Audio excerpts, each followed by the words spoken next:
hayli zamandır gün yüzünü göremedim, nasılsın? Bu hüzünlü yürek sana limandır. Hatırını soramadım, nasılsın? Nasılsın? Canım benim, bir tanem, nasılsın?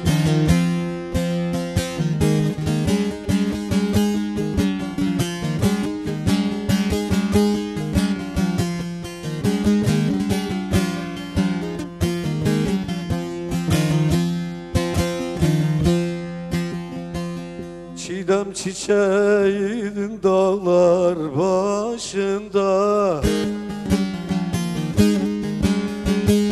sırma saçlar savrulurdu döşünde.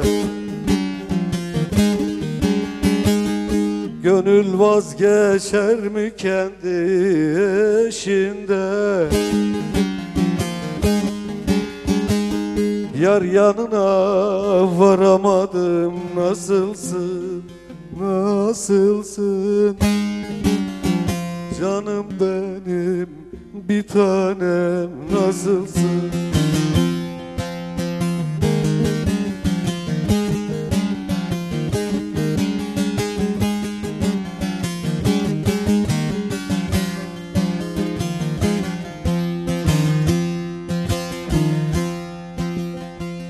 Mazlumi başımın sevdası sensin. Aşkın sahilinin dalgası sensin.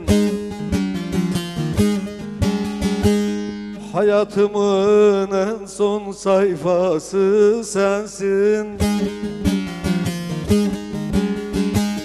Yaraların saramadım, nasılsın? Nasılsın? Canım benim, bir tane, nasılsın? Nasılsın? Canım benim, gülüm benim, nasılsın?